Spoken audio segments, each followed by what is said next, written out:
Sir हामी त लाग्यो हो र अझ टाढा पनि हो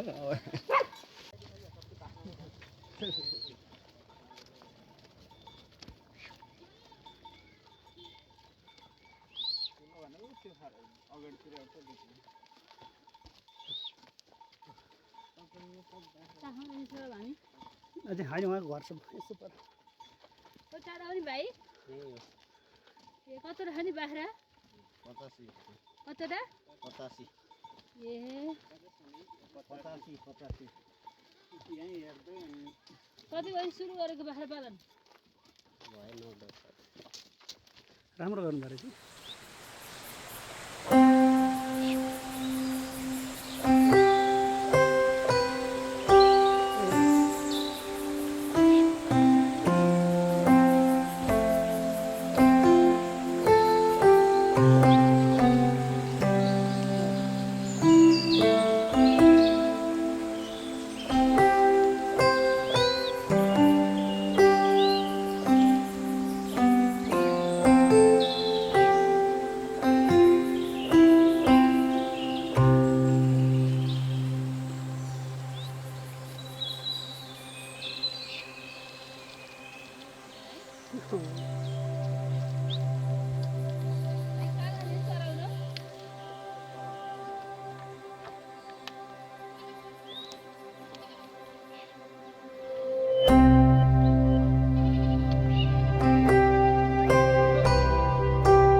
टाढा छैन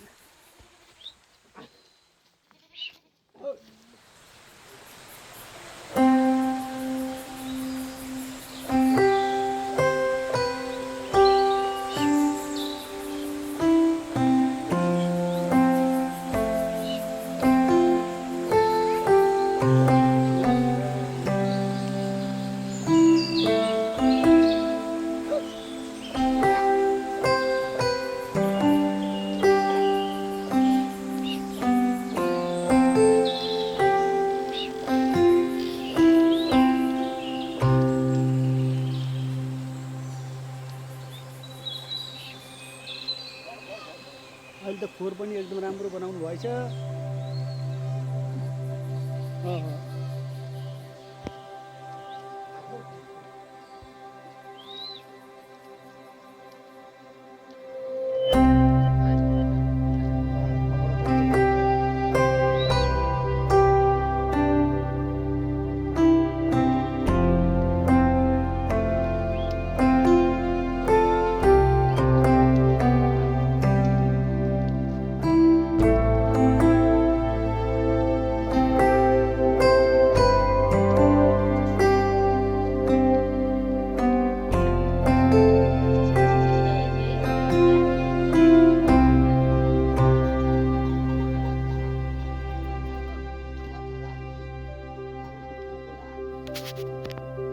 हजुरको परिचय दिनु न। टेक प्रसाद बाँसतला, ठेगाना मादी गाउँपालिका वार्ड नम्बर 6 सजुका टोल। तप्राङ भन्छ कि यसलाई के भन्छ? तप्राङ। तप्राङ हजुर। अनि बाख्रा पालन गर्नुभएको रहेछ। हजुर।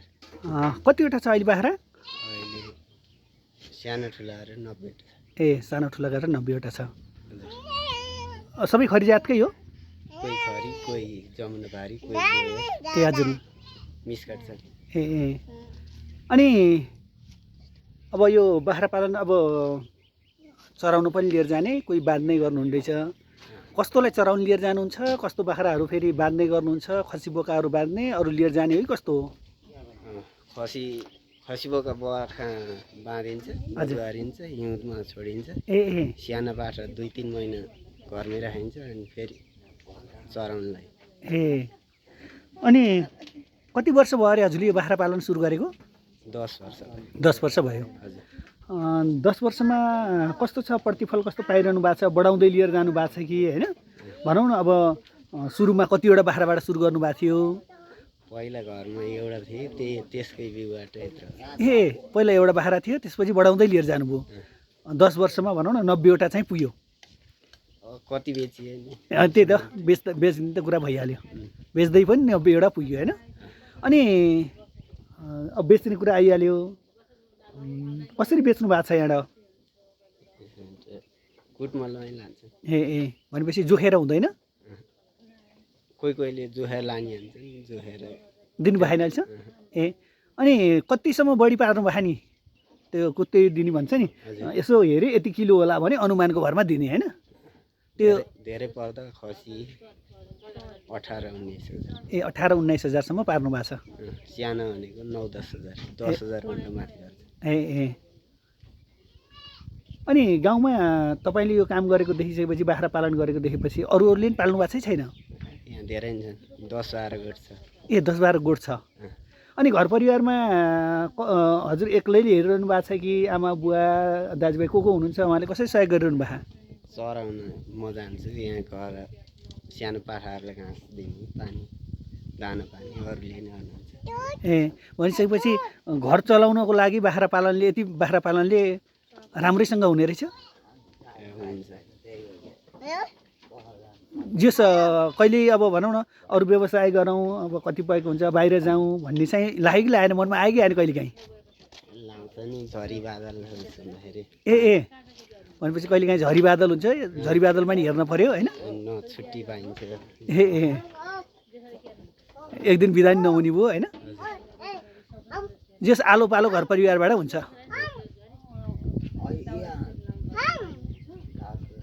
हुन्छ, यो समय र यो जानकारीको लागि हजुरलाई धेरै धेरै धन्यवाद छ। हस्, धन्यवाद छ।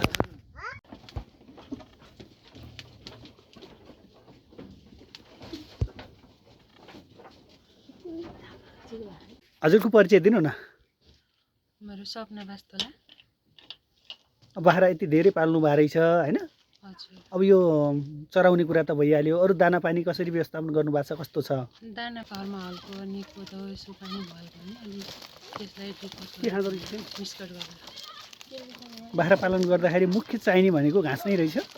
मुख्य चाहिने भनेको त घाँस हो, घाँस सँगसँगै चरेर आयो हुनुपर्छ। सबैको मिक्सर भयो भने अनि दाना पानी पनि चाहियो अनि घाँस पनि चाहियो। घाँस पानी पनि हुनु पर्यो, उसलाई प्रशस्त। अनि सबभन्दा महत्त्व भनेको घाँसै हो। पाटापाटी पनि राम्रो तरिकाले हुर्काउनु भएको रहेछ। यसमा फेरि धेरै प्रकारको जमुना पारी पनि रहेछ होइन, यहाँ खरी जातको पनि रहेछ। कुन चाहिँ अलि राम्रोसँग हुर्किरहेछ पाठापाठीहरू त्यही दाना त्यही पानी खुवाउँदाखेरि? अनि जस्तो यो हुर्किने भनेको कस्तो भने जसको आमाको दुध पुग्छ त्यो राम्रोसँग हुर्किन्छ। हजुर। अनि जसको गाडीमा पुग्दैन त्यो चाहिँ अलिकता सानो केही कठाङले नै नहुर्किने हुन्छ।